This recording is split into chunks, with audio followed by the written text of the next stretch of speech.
Munaslup Partai Golkar yang akan menjadi ajang adu pertempuran kekuatan antara Prabowo dan Jokowi.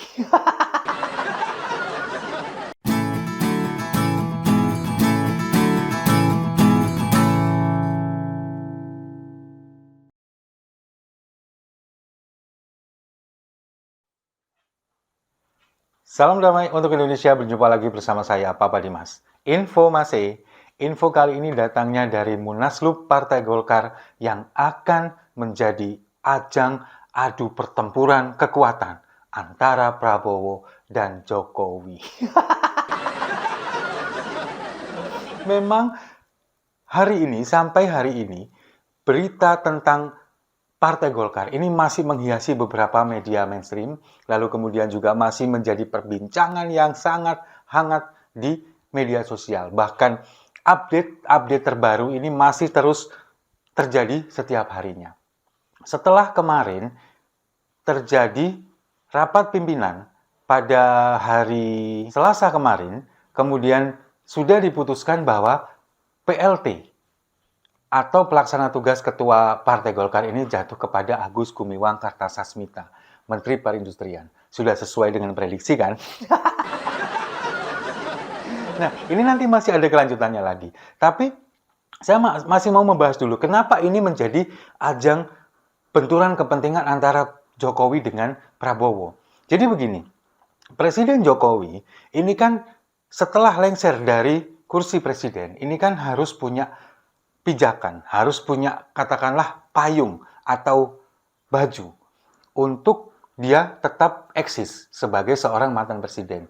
Karena selama ini Presiden Jokowi kan adalah kader PDI Perjuangan. Tapi setelah berbagai macam kejadian, pengkhianatan yang dilakukan pada akhirnya, nggak mungkin lagi dong balik ke PDI Perjuangan. Makanya setelah Presiden Jokowi lengser dari kursi presiden, butuh sesuatu yang bisa menaungi dirinya. Nah, kemungkinan yang bisa adalah Partai Golkar. Karena apa? Karena Golkar adalah partai yang sangat besar, kemudian menjadi pemenang pemilu kedua di bawah PDI Perjuangan, lalu kemudian juga orang-orangnya juga bisa mudah disetir. Karena apa? Karena mereka semuanya tersandra.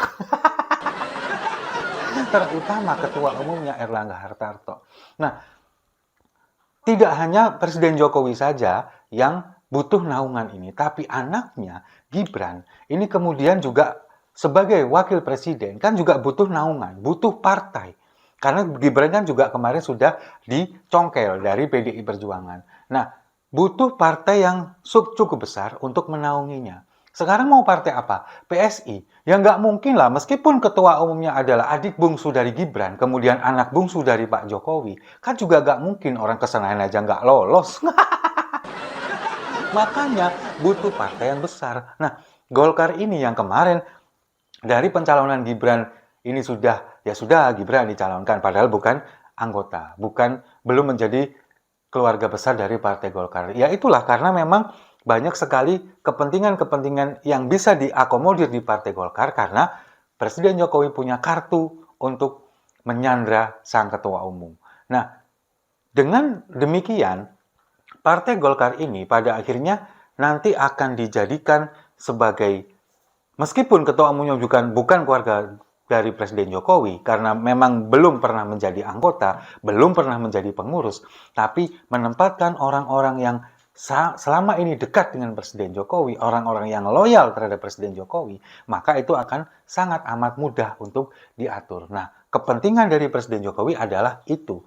Dan dengan memegang Partai Golkar yang cukup besar ini, maka bisa menjadi senjata untuk melawan kalau sewaktu-waktu Prabowo Subianto sebagai presiden terpilih ini kemudian ingin mengurangi atau bahkan menghilangkan pengaruh dari Presiden Jokowi. Dengan Partai Golkar yang cukup besar di parlemen sebesar 102 kursi, itu kan masih bisa diadulah kalau untuk melawan Gerindra. Sementara kepentingan dari Prabowo Subianto terhadap Partai Golkar ini adalah ingin menempatkan Partai Golkar sebagai teman koalisi, teman seperjalanan selama mengarungi kepemimpinan 5 tahun ke depan.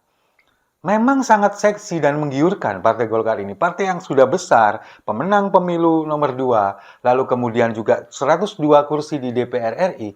Itu kan kalau dijadikan teman koalisi, ini sangat amat menjanjikan. Dengan 102 kursi di DPR RI, kalau misalkan mereka ini mendukung penuh kebijakan dari pemerintah Prabowo Gibran, sangat luar biasa. Nah, makanya itulah tidak ingin Partai Golkar ini di parlemen ini menjadi kontradiksi terhadap pemerintahan Prabowo.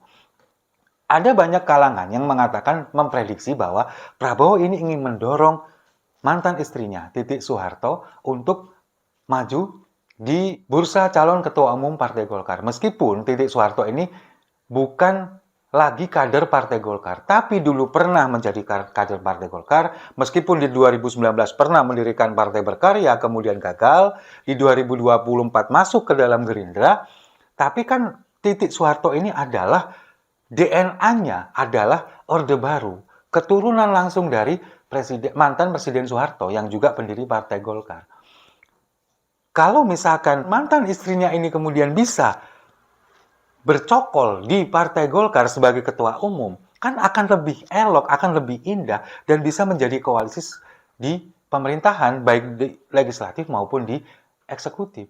Sangat enak sekali, nyaman sekali ketika dia memimpin negara ini menjadi seorang presiden, kemudian Partai Golkar yang ketuanya adalah mantan istrinya dengan 102 kursi di DPR RI, itu sangat enak sekali untuk menjalankan pemerintahan. Makanya, adu kepentingan ini sekarang dibenturkan antara Presiden Jokowi dengan Prabowo Subianto demi untuk mengakuisisi atau menempatkan orang-orangnya, orang-orang pilihan dan kepercayaannya di Partai Golkar ini. Munaslup ini sendiri itu kan terjadi karena tidak adanya kesepakatan antara Presiden Jokowi kemudian dengan Erlangga dengan Prabowo sendiri.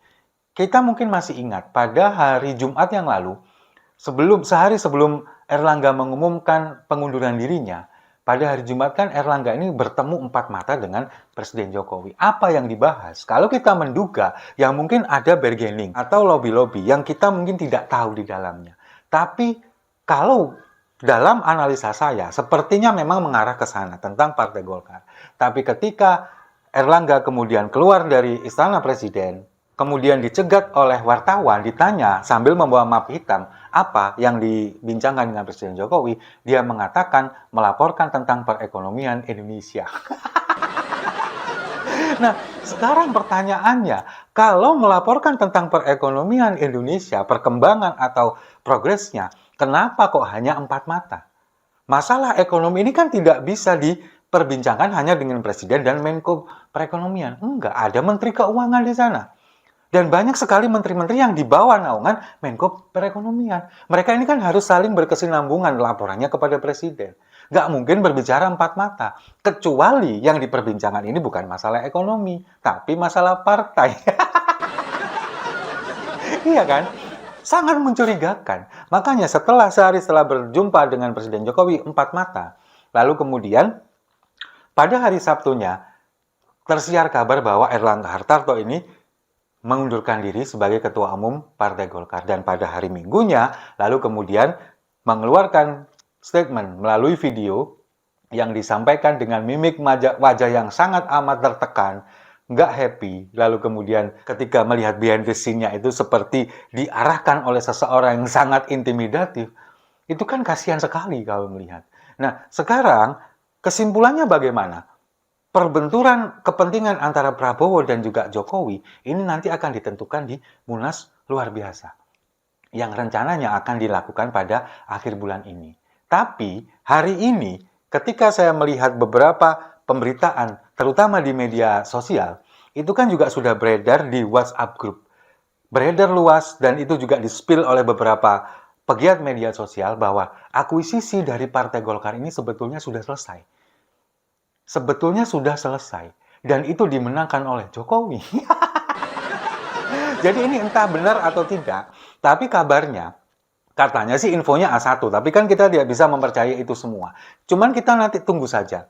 Kabarnya Munaslup ini sudah akan diselenggarakan pada tanggal 20 Agustus. Sebelum Munaslup kan harus ditentukan PLT-nya dulu. Ketua Partai Golkar yakni Agus Gumiwang Kartasasmita. Dan semalam itu sudah dilakukan rapat pimpinan dan sudah menetapkan Agus Gumiwang sebagai PLT Ketua Umum Partai Golkar. Itu sudah terjadi, ya. Lalu kemudian kita menunggu yang kejadian berikutnya.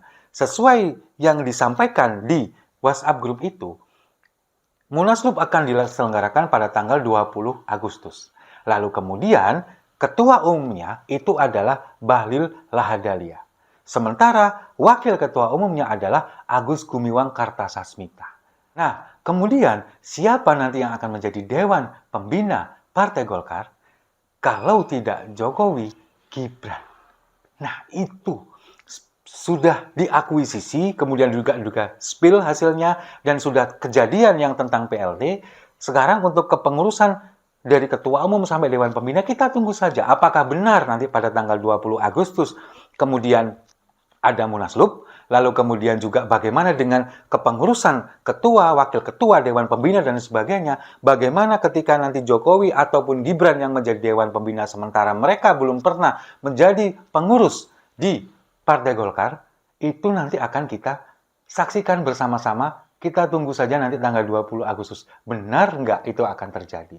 Nah, khusus untuk masalah keanggotaan, Presiden Jokowi dan juga Gibran yang kabarnya akan masuk ke Golkar, kemudian ada di pengurus pusat atau pengurus inti, meskipun mereka belum pernah menjadi pengurus sebelumnya, belum pernah menjadi ketua DPC ataupun DPD, DPW, dan lain sebagainya, itu nanti akan kita bahas di video selanjutnya. Insya Allah besok saya akan bahas itu, bagaimana masalah tentang keanggotaan, karena tidak sesuai dengan ADART. Tapi kan masalah itu kan gampang. MK sama MA aja bisa diotak-atik, apalagi cuman ADART partai.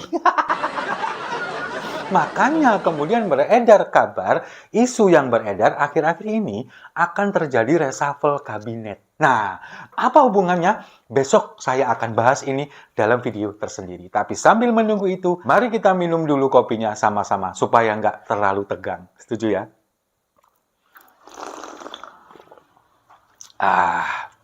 Saya rasa itu. Terima kasih sudah menyimak. Jangan lupa like, komen, dan subscribe. Sampai jumpa di video-video saya selanjutnya. Benturan kepentingan biasa.